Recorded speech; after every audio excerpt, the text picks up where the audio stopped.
Friends, എല്ലാവർക്കും നമസ്കാരം. എല്ലാവരും കാത്തിരിക്കുന്ന നിങ്ങളുടെ ഇഷ്ടമാത്രത്തിൻ്റെ ഇന്നത്തെ കഥയിലേക്ക് എവർക്കും സ്വാഗതം. എല്ലാവർക്കും നല്ലൊരു ദിവസം ആശംസിച്ചുകൊണ്ട് ഞാൻ നിങ്ങളുടെ സ്വന്തം ശേരിയാണ്.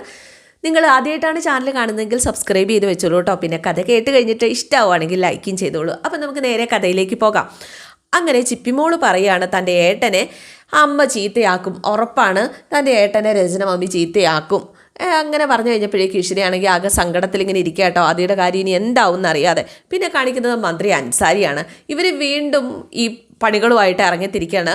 എന്തായാലും മന്ത്രി അൻസാരിയുടെ മുഖ്യ ശത്രു ഇപ്പോൾ വിനോദാണ്. കാരണം ഈ അൻസാരിക്ക് കിട്ടേണ്ട ഒരു ചെയർമാൻ സ്ഥാനമൊക്കെ, ഈ പാർട്ടിക്ക് കിട്ടേണ്ട ചെയർമാൻ സ്ഥാനമൊക്കെ തട്ടിയെടുക്കാനായിട്ട് വിനോദ് കളിക്കുന്നുണ്ട്, അല്ലെങ്കിൽ വിനോദിന് അത് കിട്ടാൻ ചാൻസ് ഉണ്ട് എന്ന് മന്ത്രി അൻസാരി മനസ്സിലാക്കുകയാണ് കേട്ടോ. മന്ത്രി അൻസാരി പലതവണ കെഞ്ചി ചോദിക്കുന്നുണ്ട് അത് ഞങ്ങൾക്ക് തന്നൂടെ എന്ന് മേലധികാരികളോട്. പക്ഷേ ഇല്ല, അത് വിനോദിനുള്ളതാണ് എന്ന രീതിയിൽ അവനാണല്ലേ ഇതിനിടയ്ക്ക് കളിച്ചിരിക്കുന്നത്.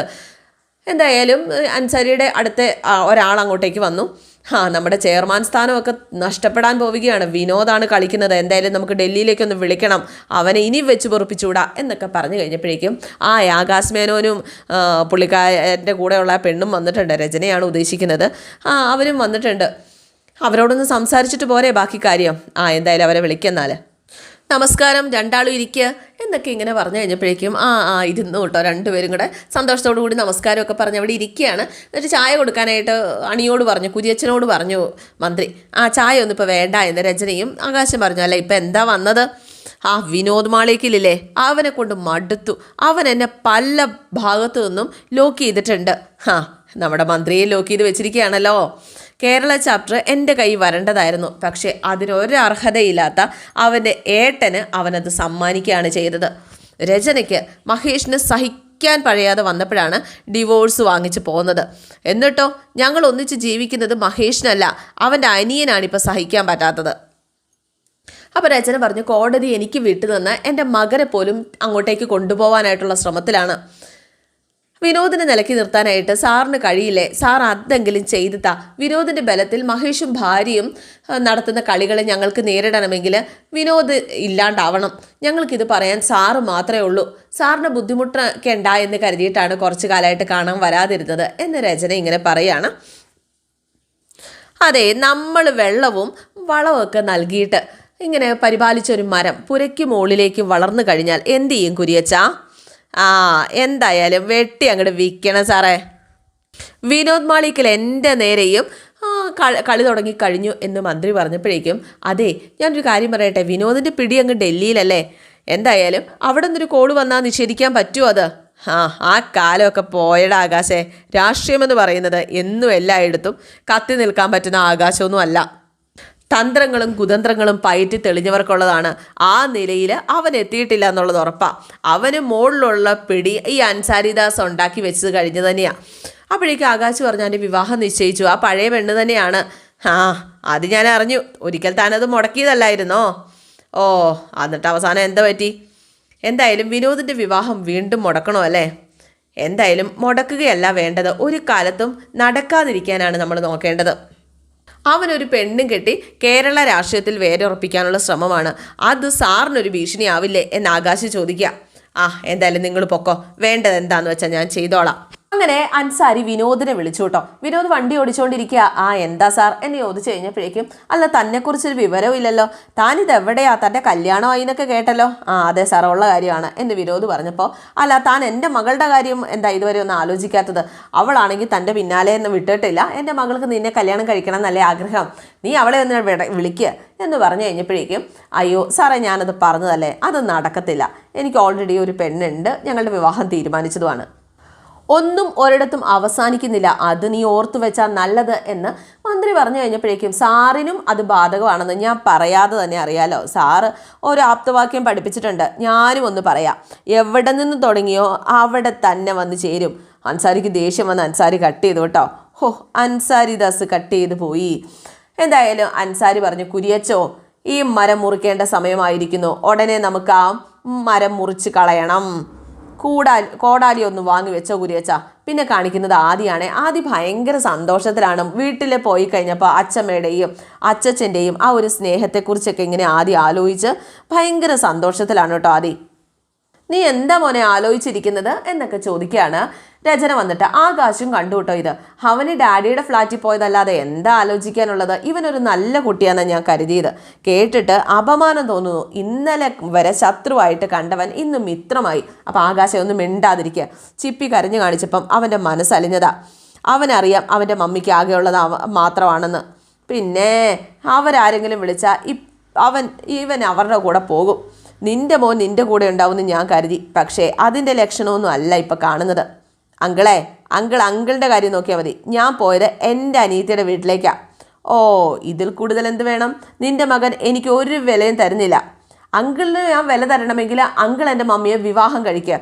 അങ്കിൾ എൻ്റെ ഡാഡി ആയാൽ അങ്കിൾ പറയുന്നത് ഞാൻ അനുസരിക്കാം. ഓ, ഞാനിവിടെ നിന്നാൽ കൂടുതൽ എന്തെങ്കിലും പറഞ്ഞു പോകും എന്നും പറഞ്ഞുകൊണ്ട് ആകാശ് അങ്ങ് പോവാം. മമ്മിക്ക് ജീവിതം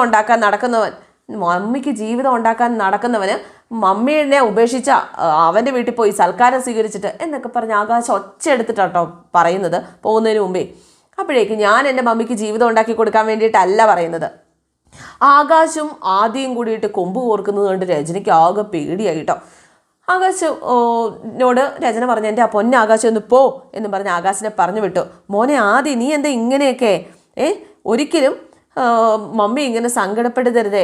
ഞാനിങ്ങനെ ഉരുക്കി തീരുന്നത് നീ കണ്ടതല്ലേ? മറ്റുള്ളവരുടെ മുമ്പിൽ എന്തിനാ മോനെ മമ്മിയെ നാണം കെടുത്തിയത്? അതിൻ്റെ അപമാനം നിനക്ക് തന്നെയല്ലേ? മമ്മി എന്തിനാ അങ്ങോട്ടേക്ക് വന്നത്? പിന്നെ ഞാൻ എങ്ങോട്ട് വരണമെന്നാണ് നീ പറയുന്നത്? ഞാൻ പിന്നെ എന്താ ചെയ്യേണ്ടത്? ചിപ്പി നമ്മുടെ വീട്ടിലേക്ക് കൊണ്ടുവരാനായിട്ട് ഞാൻ പറഞ്ഞിട്ട് അവസാനം നീ അങ്ങോട്ട് പോയിരിക്കുന്നു. എന്താ നീ ചെയ്തത്? ശരിയായ കാര്യമാണോ എന്ന് നീ ഒന്ന് ആലോചിച്ച് നോക്കിയേ. മോനൊരു തെറ്റ് പറ്റി. മോൻ ഈ തെറ്റിനി ആവർത്തിക്കരുത്. അമ്മയ്ക്കിത് താങ്ങാൻ പറ്റില്ല. മമ്മി ഹൃദയം പൊട്ടി മരിച്ചു പോകും എന്നൊക്കെ രചന പറയാണ്. എന്തായാലും മമ്മി അവന് ഒത്തിരി ഇഷ്ടമായതുകൊണ്ട് തന്നെ അതിന് എതിർത്തൊന്നും പറയുന്നൊന്നുമില്ല കേട്ടോ. അവിടെ നിന്നും അങ്ങ് പോവാണ് ആദി. പിന്നെ കാണിക്കുന്നത് ഇഷിതയ്ക്കൊരു കോള് വരാണ് കേട്ടോ. മാധവ് വിളിക്കുന്നതാണ്. ഞാൻ ഡോക്ടർ ഇഷിതയാണ്. ആരാണ് എന്ന് ചോദിച്ചപ്പോൾ ഞാൻ മാധവാണ്. മാധവ് അയ്യോ സോറി മാധവ്, എനിക്ക് പെട്ടെന്ന് ആളെ മനസ്സിലായില്ല കേട്ടോ. ഇഷിതയുടെ ഫോൺ നമ്പർ എൻ്റെ ഫോണിലുണ്ടായിരുന്നു. ഫോണിൽ നിന്ന് ഡിലീറ്റ് ചെയ്ത കോണ്ടാക്റ്റുകൾ ചില ഓർമ്മത്തുണ്ടുകൾ പോലെയാണ്. അപ്പം ഇഷിത പറഞ്ഞു, നിങ്ങൾ മടങ്ങി വന്ന വിവരം ഞാൻ അറിഞ്ഞിരുന്നു. എനിക്കറിയാം ഞാൻ തന്നെയാണ് നിങ്ങളുടെ ജീവിതത്തിൽ ഇപ്പോഴും വേട്ടയാടിക്കൊണ്ടിരിക്കുന്നത് എന്ന്. അപ്പോൾ ചിലരുടെ തെറ്റിദ്ധാരണകളൊന്നും മാഞ്ഞു പോവില്ല ഇഷിത. മറ്റുള്ളവരിൽ ഇങ്ങനെ പഴിചാരി ആശ്വാസം കണ്ടെത്തുന്ന ചിലരുണ്ട്. എൻ്റെ വീട്ടുകാർ ചെയ്യുന്നതും അതുതന്നെയാണ്. ഇഷിത മനസ്സിൽ പോലും ചിന്തിക്കാത്ത കാര്യങ്ങൾക്കാണ് പഴി കേൾക്കുന്നത് എന്നെനിക്കറിയാം. എനിക്ക് കഴിയുന്നത് തന്നോട് സോറി പറയാനല്ലേ. അപ്പോൾ എനിക്ക് ആരോടും ദേഷ്യം വെറുപ്പൊന്നുമില്ല. തെറ്റ് ചെയ്തിട്ടില്ലെങ്കിൽ വേദനിക്കേണ്ട കാര്യമില്ലല്ലോ. വേദനിപ്പിച്ചവരെ സ്നേഹിച്ചേ എനിക്ക് ശീലമുള്ളൂ. മനസ്സിന് സമാധാനം കിട്ടുമെങ്കിൽ അവരെന്നെ കുറ്റപ്പെടുത്തിക്കോട്ടെ. ഞാൻ കാരണം അവരത്രമെങ്കിലും ആശ്വാസം അനുഭവിക്കുന്നുണ്ടല്ലോ. ആ ടോപ്പിക്ക് നമുക്ക് വിടാം. നിങ്ങൾ ട്രീറ്റ്മെൻറ്റ് തുടരുന്നില്ലേ? ഓ, മടുപ്പായി തുടങ്ങിയെന്ന് പറയാം. അവിടെ ഒരു ഡോക്ടർ ലൈക്കൊരു കുഞ്ഞിൻ്റെ അമ്മയാവാൻ കഴിയില്ല എന്ന് വിധി എഴുതി. ട്രീറ്റ്മെൻറ്റിനെ പറ്റിയുള്ള ചിന്ത തന്നെ അവൾ ലയ ഉപേക്ഷിച്ചു കഴിഞ്ഞു. അങ്ങനൊന്നുമില്ല. ദൈവത്തോട് പ്രാർത്ഥിക്കുക. നിങ്ങൾക്കൊരു കുഞ്ഞിനെ ദൈവം വിധിച്ചിട്ടുണ്ടെങ്കിൽ ഒരു പ്രതീക്ഷ വേണ്ട എന്ന് എത്ര ആൾക്കാർ പറഞ്ഞിട്ടും കാര്യമില്ല. എന്തായാലും ട്രീറ്റ്മെൻറ്റിലുള്ള വിശ്വാസം ലയയ്ക്ക് നഷ്ടപ്പെട്ടു കഴിഞ്ഞു. അപ്പോഴേക്കും ഇഷിത താനിപ്പം കോണ്ടാക്ട് ചെയ്യുന്ന മാളവിക വേണുഗോപാൽ എന്ന ഡോക്ടറെക്കുറിച്ച് പറയുകയാണ്. നല്ലൊരു ഡോക്ടറാണ്. നിങ്ങൾ അവരെ പോയി ഒന്ന് കാണുന്നത് നന്നായിരിക്കും. ഇഷിതയ്ക്ക് പരിചയമുണ്ടോ? ഡോക്ടർ എനിക്കറിയാം. ലയോട് വിഷയം ഞാൻ അവരോട് സംസാരിക്കാം. എന്തായാലും അവരുടെ പേഴ്സണൽ നമ്പർ ഞാൻ തരാം. മാത്രമല്ല എൻ്റെ പേര് പറഞ്ഞാൽ മതി, പെട്ടെന്ന് അപ്പോയിൻമെൻറ്റ് കിട്ടുകയും ചെയ്യും. ലയ ഒരു കുഞ്ഞിൻ്റെ അമ്മയാവുക എന്നത് എൻ്റെയും ആവശ്യം കൂടിയാണ്. മാധവനോട് ഒരു റിക്വസ്റ്റ് എനിക്കുള്ളൂ. ഡോക്ടറെ പരിചയപ്പെടുത്തിയത് ഞാനാണെന്നുള്ള കാര്യം വീട്ടിൽ ആരോടും പറയരുത്. എനിക്കറിയാം. ഇഷിതയ്ക്കൊരു വിഷമം വരാതെ ഞാൻ കൈകാര്യം ചെയ്തോളാം. എന്നാൽ പിന്നെ ഞാനിപ്പോൾ നമ്പർ സെൻഡ് ചെയ്യാം എന്നും പറഞ്ഞുകൊണ്ട് കോള് കട്ട് ചെയ്യാണ്. പക്ഷേ മാധവ് വിളിച്ചത് അതിനായിരുന്നില്ല. മഹേഷും ഇഷിതയും തമ്മിലുള്ള ബന്ധം എങ്ങനെയെന്ന് അറിയാൻ വേണ്ടിയിട്ടും മഹേഷിൻ്റെ കാര്യങ്ങളൊക്കെ ചോദിക്കാൻ വേണ്ടിയിട്ടും ഇവർ തമ്മിലുള്ള റിലേഷൻ എന്താണെന്ന് അറിയാൻ വേണ്ടിയിട്ടൊക്കെയാണ് മാധവ് വിളിച്ചത്. പക്ഷേ അതിനൊന്നും സാധിച്ചില്ലല്ലോ എന്ന് മാധവ് ഇങ്ങനെ ആലോചിക്കുകയാണ്. മാധവ് വീട്ടിലേക്ക് ചെന്നു. മാധവ് വീട്ടിലേക്ക് എന്നിട്ട് ഈശ്വരനോട് ചോദിച്ചു, അതെ ഏട്ടനല്ലേ പറഞ്ഞത് ആ ഡോക്ടർ മാളവിക വേണുഗോപാലിന് 2-3 മാസം കഴിയണം അപ്പോയിൻമെൻറ്റ് കിട്ടണമെങ്കിൽ എന്ന്? അത് എൻ്റെ ഓഫീസിൽ ഒരാൾ പറഞ്ഞതല്ല, ഞാനെങ്ങനെ അവരെ അറിയാനായിട്ട്? എന്നാൽ നാളത്തേക്ക് എനിക്ക് ഡോക്ടർ മാളവിക വേണുഗോപാലിൻ്റെ അപ്പോയിൻമെൻറ്റ് കിട്ടി. അതെങ്ങനെ സാധിച്ചു? ആരെങ്കിലും റെക്കമെൻഡ് ചെയ്തതാണോ? ആരുടെയും അപ്പോയിൻമെൻറ്റ് ക്യാൻസൽ ആയതുകൊണ്ട് കിട്ടിയതായിരിക്കും. നാളെ തന്നെ എന്തായാലും ഡോക്ടറെ കാണണം. അപ്പോൾ ഇതൊക്കെ കേട്ടുകൊണ്ട് അശ്വതി ഇങ്ങനെ നിൽപ്പുണ്ടേ. പല ഡോക്ടറുടെ കീഴിലുള്ള ആ ട്രീറ്റ്മെൻറ്റൊക്കെ ഇനി അവസാനിപ്പിക്കണം. ഒരു ഡോക്ടറെ വിശ്വസിച്ച് മുന്നോട്ട് പോയാൽ മതി. അമ്മേ, അതിനു വേണ്ടിയല്ലേ ജോലി പോലും വേണ്ടാന്ന് വെച്ച് ഞാൻ ഇങ്ങോട്ടേക്ക് വന്നത്. ഡൽഹി കണ്ട ഡോക്ടറെ എനിക്ക് തീരെ താല്പര്യമില്ലായിരുന്നു. ലയക്കാണെങ്കിൽ ഭയങ്കര വിശ്വാസവും. ആ സ്ത്രീ എല്ലാം അന്തിമമായിട്ട് വിധി എഴുതി പേഷ്യൻറ്റിനെ ആത്മവിശ്വാസം ഇല്ലാതാക്കി വിടും. മനസാക്ഷി എന്നൊന്നും അവർക്കില്ല. ലയ വല്ലാത്തൊരു മാനസികാവസ്ഥയിൽ കൊണ്ടെത്തിച്ചത് ആ ഡോക്ടറാണ്. അവരല്ലേ പറഞ്ഞത് അബോർട്ടായ ആ ഒരു സമയത്ത് ഡോക്ടർക്ക് പറ്റിയ കൈപ്പിഴയാണ് ഇതിന് കാരണമെന്ന്. അതെ, ഉടനെ അവർക്ക് എന്തെങ്കിലും ഉണ്ടെങ്കിൽ ഇഷ്യുമായിട്ട് കണക്ട് ചെയ്യാൻ അവർക്കധികം സമയം വേണ്ടല്ലോ. അത് സത്യം തന്നെയാണ്. അബോർട്ടായ സമയത്തുള്ള പ്രശ്നമാണെങ്കിൽ ഇപ്പം കാണാൻ പോകുന്ന ഡോക്ടർ അത് പറയും. ഇഷിതയുടെ പേര് പറഞ്ഞില്ലെങ്കിലും ഒന്നും മറച്ചു വെക്കാനൊന്നും നിൽക്കണ്ട. എന്നാലേ പ്രശ്നം എന്താണെന്ന് അവർക്ക് കണ്ടെത്താൻ പറ്റുള്ളൂ. ഇവൻ അത് പറയുന്ന എനിക്ക് തോന്നുന്നില്ല. ഡോക്ടർ മാളവിക ആ ഡോക്ടർ ആരാണെന്ന് ഉറപ്പായിട്ടും അന്വേഷിക്കും. അത് മാധവനും അറിയാം. ഇവൻ പറയോ? അപ്പോഴേക്ക് ഈശ്വരി പറഞ്ഞു, നിങ്ങൾക്ക് അവിടെയും ഇഷിതയെ കുറ്റക്കാരിയാക്കി തീർക്കണം. ഇഷിത ചെയ്യാത്തൊരു കാര്യം ചെയ്തു എന്ന് വിശ്വസിക്കാൻ എന്നെ കിട്ടില്ല. ഡോക്ടർ ലയെ പരിശോധിക്കട്ടെ, പ്രശ്നം എന്താണെന്ന് അവർ കണ്ടെത്തട്ടെ. ഈ ബന്ധുക്കളും രോഗിയല്ല രോഗനിർണയം നടത്തേണ്ടത്. അപ്പോൾ അഷിത ഇതൊക്കെ കേട്ടിങ്ങനെ മാറി നിൽക്കുക കേട്ടോ. എന്തെങ്കിലും ഒരു നല്ല കാര്യം പറയാൻ വന്നാൽ ഉടനെ നെഗറ്റീവ് അടിച്ചോളും. ഇതെന്തൊരു മനുഷ്യരാ ഇതൊക്കെ. മാധവ് അങ്ങ് പോയി കഴിഞ്ഞപ്പോഴേക്കും മനസ്സിനെയോട് ഈശ്വരി പറയുകയാണ്, എന്തായാലും അമ്മ കൂടി പോകണം.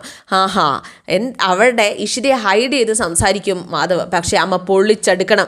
ഞാനത് തീരുമാനിച്ച് കഴിഞ്ഞടാ എന്നാണ് മനസ്സിന് പറയുന്നത്. അശ്വതി ഇതൊക്കെ കേട്ടിട്ട് ഈശ്വരിയെ വിളിച്ച് കാര്യം പറയാണ് കേട്ടോ. അപ്പോഴേക്കും ഈശ്വരി പറഞ്ഞു, അവർ വിഡ്ഢികളാണ് ചേച്ചി. കാരണം ഈ മാളവിക ഡോക്ടറുടെ നമ്പർ വരെ കൊടുത്തതും അപ്പോയിൻമെൻറ്റ് മേടിച്ചു കൊടുത്തതും ഞാനാണ്. എന്നിട്ടാണ് അവരിങ്ങനെ നമുക്ക് സഹതപിക്കാനല്ലേ പറ്റൂ ചേച്ചി, സാരമില്ല പോട്ടെ. മാത്രമല്ല നമ്മുടെ ഇഷിത പറഞ്ഞു, എന്തായാലും ലയ അവരെ പോയി കാണണം. ലയക്കൊരു കുഞ്ഞ് പിറക്കുകയും വേണം. അത് എനിക്ക് പിണ്ടായില്ലെങ്കിൽ കൂടി ലയക്കൊരു കുഞ്ഞുണ്ടാവണം. കാരണം ഞാൻ ചെയ്തു എന്ന് പറയുന്ന തെറ്റല്ല എന്ന് അവർക്ക് മനസ്സിലാവണമെങ്കിൽ ലയക്കൊരു കുഞ്ഞുണ്ടാവണം. എല്ലാം ദൈവത്തിൻ്റെ തീരുമാനം പോലെ നടക്കട്ടെ. ഞാനാണ് മാധവിനെ അപ്പോയിൻമെൻറ്റ് മേടിച്ചു എന്ന് വിവരം ആശ്രയിച്ച് ഈശ്വരേട്ടനോട് പോലും പറയരുത്. അതറിഞ്ഞാൽ ഡോക്ടറെ കാണാൻ ലയ പോവില്ല. ഇല്ല മോളെ, അയ്യോ മോളെ ആരോ വരുന്നുണ്ട്, എന്നാൽ ശരി ചേച്ചി എന്നും പറഞ്ഞ് കോള് കട്ട് ചെയ്തു. സ്റ്റോർ റൂമിൽ മാറി നിന്നിട്ടാട്ടോ ഇവള് സംസാരിച്ചുകൊണ്ടിരുന്നത്. അങ്ങനെ അടുക്കളയിലേക്ക് വന്നത് മറ്റാരും ആയിരുന്നില്ല, മാധവാണ്. വെള്ളം എടുക്കാൻ വേണ്ടി വന്നതാണ്. ഏട്ടത്തി ഇവിടെ ഉണ്ടായിരുന്നോ? ഞാൻ കരുതി മോനെ പഠിപ്പിക്കുകയായിരിക്കുന്നു. ഞാൻ വെള്ളം എടുത്ത് തരാം എന്നും പറഞ്ഞുകൊണ്ട് അശ്വത വെള്ളം എടുത്തു കൊടുക്കുകയാണ്. കുറച്ച് മുമ്പത്തെ സംസാരം ഏട്ടത്തി കേൾക്കാതിരിക്കില്ല. ഏട്ടത്തി കേട്ട് കാണും. നാളെ ഡോക്ടറെ കാണാൻ പോവല്ലേ? അത് നല്ലതിനായിരിക്കും, എൻ്റെ മനസ്സങ്ങനെ പറയുന്നു. എന്നാൽ ഇനി ആരോടും പറയാത്തൊരു കാര്യം ഞാൻ പറയട്ടെ. ഇഷിത ഡോക്ടറെ കാണാനുള്ള ഏർപ്പാടുണ്ടാക്കി തന്നു. അവളത് ചെയ്യും. വലിയൊരു ഭാരം സീരിയസിലേറ്റിയല്ലേ അവൾ ജീവിക്കുന്നത്. ഒരിക്കലും ഒരു ഡോക്ടറും കേൾക്കാൻ ആഗ്രഹിക്കാത്തതാണ് നിരന്തരം അവൾ കേൾക്കുന്നത്. എത്ര വലിയ പഴിയാ അവൾ കേൾപ്പിക്കുന്നത്. അതിൽ നിന്ന് അവൾക്കൊരു മോചനം വേണ്ടേ? ഞാൻ എന്തു പറയാനേ ഏട്ടത്തി, പറഞ്ഞിട്ട് എന്താ കാര്യമുള്ളത്? ഇഷിത എവിടെ നിൽക്കുന്നു? ലയ എവിടെ നിൽക്കുന്നു?